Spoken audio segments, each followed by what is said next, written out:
আমাদের ভিড়টা বেশি হয়ে গিয়ে রাস্তার উপরে আসছে, কয়েকটা মিনিটের ব্যাপার, তাহলে এখানে আপনাদের গাত্র দেওয়া হচ্ছে কারণটা কি? আপনাদের গায়ে জ্বালা হবার কারণটা কি? তাহলে নিশ্চয়ই আপনারা আমার দেশের হিন্দু মুসলমানের যে একতা, যে ঐক্য, যে ভ্রাতৃত্ব ভালোবাসা ছিল, সেটাকে এই বিজেপি, এই আরএসএস এর নেতা কর্মীরা আজকে ধ্বংস করতে চাইছে।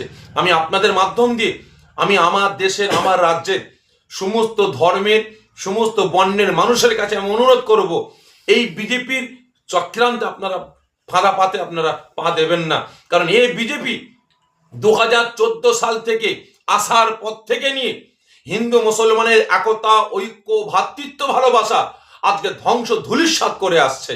বিগত দিনে আমরা দেখেছি যখন যোগী আদিত্যনাথ যখন ক্ষমতায় আসার পরে এলাহাবাদ থেকে নিয়ে, মুঘল সরা থেকে নিয়ে, ঔরঙ্গাবাদ, এই নামগুলো মুসলমানদের গন্ধ আছে বলে এই নামগুলোকে তারা চেঞ্জ করেছে।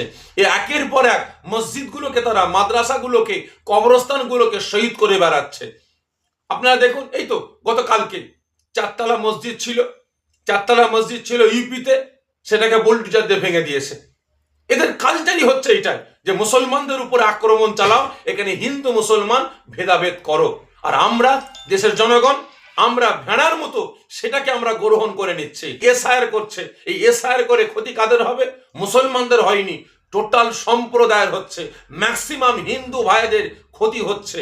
এই এসআইআর থেকে নিয়ে, নোটবন্দি থেকে নিয়ে, জিএসটি থেকে নিয়ে প্রত্যেকটা পদক্ষেপে যা কিছু পদক্ষেপ নিয়ে আসছে কেন্দ্র সরকার, যা কিছু বিল পাস করছে, টোটাল ধ্বংস হচ্ছে টোটাল সম্প্রদায়, ম্যাক্সিমাম হিন্দু ভাইয়েরা। আর